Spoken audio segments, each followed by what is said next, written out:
आज 2 अक्टूबर है और आज ही के दिन हम गांधी जयंती मनाते हैं। आज हम उस महात्मा की चर्चा विस्तृत रूप से करेंगे जिन्होंने अपना सारा जीवन इस देश की आज़ादी के लिए दिया। उससे पहले नमस्कार, मैं हूं राजेश शर्मा और आप भारत चक्र न्यूज देख रहे हैं।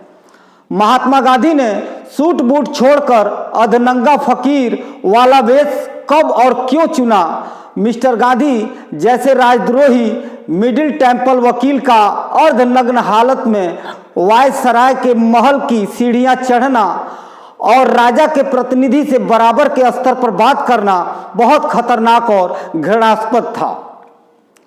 ब्रिटेन के प्रधानमंत्री रहे चर्चिल का यह बयान इतिहास में दर्ज है। ये तब की बात है जब महात्मा गांधी 1931 में ब्रिटेन के किंग जॉर्ज पंचम के बुलावे पर बकिंगम पैलेस गए थे।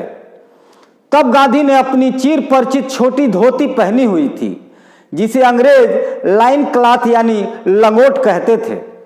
महात्मा गांधी के पड़पोते और उन पर कई किताबें लिख चुके तुषार गांधी मानते हैं कि अपनी छोटी धोती को गांधी ने अंग्रेजों के खिलाफ एक स्ट्रेटजी की तरह इस्तेमाल किया था। तुषार गांधी कहते हैं, अंग्रेजों को आदत हो चुकी थी जब कोई भारतीय नेता उनसे मिलने आता था तो अंग्रेजी तौर तरीके से आता था।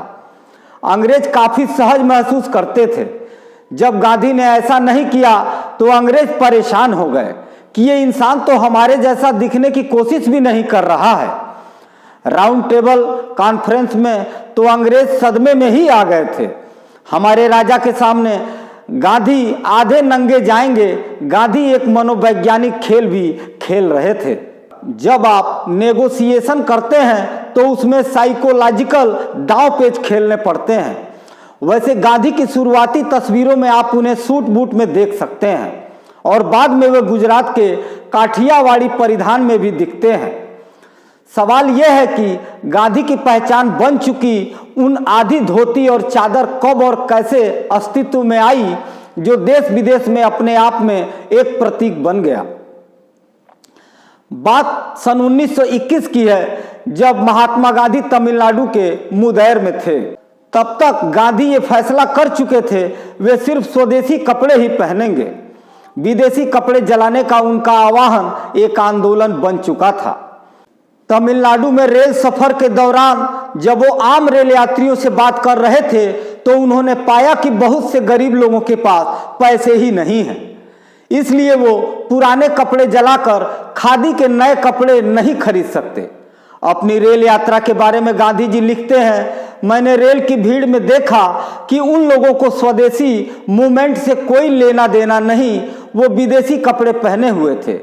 जब मैंने उनसे बात की तो कईयों ने कहा कि उनके लिए महंगा खादी खरीदना मुमकिन नहीं था। मैंने टोपी, पूरी धोती और कमीज पहनी हुई थी। तब मैंने सोचा कि मैं इसका क्या उत्तर दे सकता हूँ सिवाय इसके कि शालीनता के दायरे में रहते हुए मैं अपने शरीर पर मौजूद वस्त्र को त्याग दूं और खुद को इन लोगों के समकक्ष ले आऊं। अगले ही दिन मुदैरे में बैठक के बाद मैंने इस पर अमल कर दिया। 22 सितंबर 1921 को गांधी ने अपना पुराना पहनावा छोड़कर सिर्फ छोटी धोती और एक चादर को अपना लिया। तुषार गांधी कहते हैं कि ये बदलाव अचानक नहीं आया। तुषार गांधी बताते हैं, जब गांधी जी वकालत करने इंग्लैंड गए तो उन्होंने अपने लिए सूट बूट बनवाए। अपनी आत्मकथा में वो लिखते हैं कि शुरुआत में वो अपने कपड़ों को लेकर बहुत सजग रहते थे। इंग्लैंड में फैशन के मुताबिक फैंसी टॉप हैट पहनना शुरू कर दिया। काब वॉच खरीदी। जब दक्षिण अफ्रीका आए तो वहां के वकीलों की तरह कपड़े पहनने लगे। लेकिन दक्षिण अफ्रीका में रहते हुए जब वो अलग अलग मुद्दों पर सत्याग्रह करने लगे उसी समय से गांधी जी में धीमा बदलाव दिखने लगा था। जहां उन्हें लगा कि जिंदगी की जरूरतों को कम किया जाए। गांधी कपड़ों से संदेश देने की अहमियत को समझते थे। तुषार गांधी जी बताते हैं, दक्षिण अफ्रीका के सत्याग्रह के अंत में आप गांधी में पहला बड़ा बदलाव देख सकते हैं। आप देखेंगे कि गांधी लंबा कुर्ता और लुंगी पहने हुए हैं। वहां के सत्याग्रह में मारे गए भारतीयों, वहां के सत्याग्रह में मारे गए भारतीय तमिलों के साथ खड़े रहने और श्रद्धांजलि देने का ये गांधी का तरीका था। तुषार गांधी कहते हैं कि भारत लौटने के बाद भी गांधी बदलाव के कई चरणों से गुजरे। वो बताते हैं जब गांधी भारत आए उन्हें खुद को भारतीय दिखाना था, इसलिए 1915 में वो काठियावाड़ी पोशाक पहनने लगे। धोती, कुर्ता, गमछा और खास तरह की पगड़ी।